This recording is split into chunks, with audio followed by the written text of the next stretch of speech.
Passer la barre pour aller au line-up avec une longboard peut s'avérer difficile parce qu'une longboard flotte plus. Et également, tu ne peux pas faire de duck dive avec une longboard. Donc passer la barre sans avoir les bonnes techniques peut se transformer en une véritable perte d'énergie. Donc dans cette vidéo, je vais te présenter des techniques pour passer la barre efficacement avec une longboard. Et salut à toi, j'espère que tu vas bien. Je m'appelle Hugo et tu regardes la chaîne YouTube Waved. Ici, je te parle de surf et de voyage et toutes les semaines, je te poste une vidéo, que ce soit un documentaire sur le surf, un vlog ou même des tutoriels pour apprendre à surfer. Donc n'hésite pas à t'abonner à cette chaîne si jamais tout ça, ça t'intéresse. Ceci étant dit, comment passer la barre avec une longboard? C'est parti!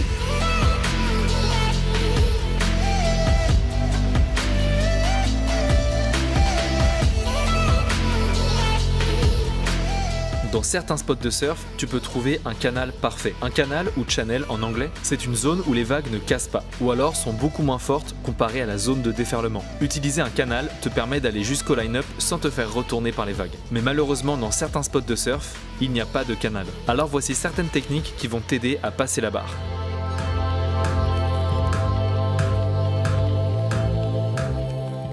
Quand tu vas te mettre à l'eau, la première vague que tu vas voir sera probablement une petite mousse ou une petite vague. Dans ce cas, la meilleure technique, c'est le pousser au travers. Et pour ça, rame bien perpendiculairement en direction de la vague. Quand elle est à environ 1 ou 2 mètres de toi, attrape les rails de ta planche et fais une pompe. Cela va transférer le poids de ton corps vers l'avant de la planche et permettre à la vague de te passer au travers sans te renverser. Tu peux aussi mettre une jambe en l'air pour plus de poids si la vague est un peu forte.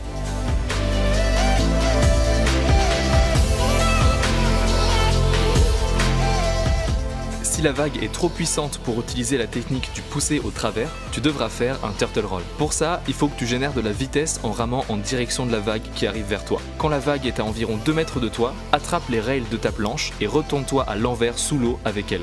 Une fois sous l'eau, fais attention à avoir créé de l'espace entre ta planche et toi en ayant les bras légèrement fléchis. Il faut que tu sois parallèle à ta planche. Le nez de ta planche doit être immergé sous l'eau et il ne doit pas y avoir d'espace entre la surface de l'eau et ta planche de surf. Attends calmement que la vague passe. Une fois que la vague est passée, tu peux refaire surface en retournant ta planche et en revenant dessus en un seul mouvement. Pour ça, descends l'une de tes mains un peu plus bas sur ta planche, retourne-la sur le côté et remonte dessus en effectuant une petite pompe. Une fois ce mouvement effectué, tu peux recommencer à ramer droit devant toi. En tant que débutant ou débutante, cela pourra paraître difficile au début, mais au plus tu vas essayer et comprendre ce qui fonctionne ou non pour toi, au mieux ça ira.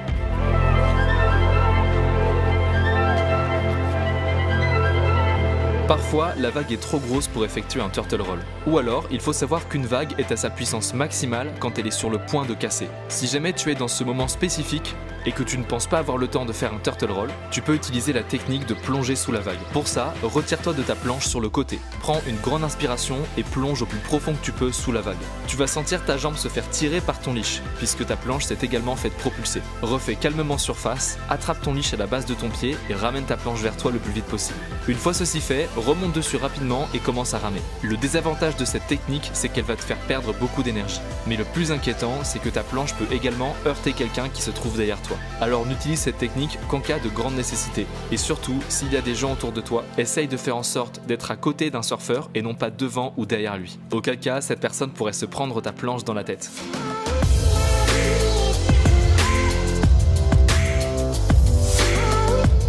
Voici quelques erreurs fréquentes que tu devrais essayer de ne pas faire. La première, c'est ne pas avoir assez de vitesse. La vitesse est le point clé. Si tu n'en as pas assez, tu risques de te faire pousser par la vague. Fais attention à bien générer de la vitesse avant d'effectuer la technique. Sois bien perpendiculaire à la vague. Même une légère inclinaison peut ruiner ton turtle roll. Si jamais tu fais ton turtle roll trop tard ou trop tôt, tu risques de te faire propulser par la vague. Alors fais attention à avoir un bon timing et commencer la technique environ 2 mètres avant que la vague ne t'atteigne.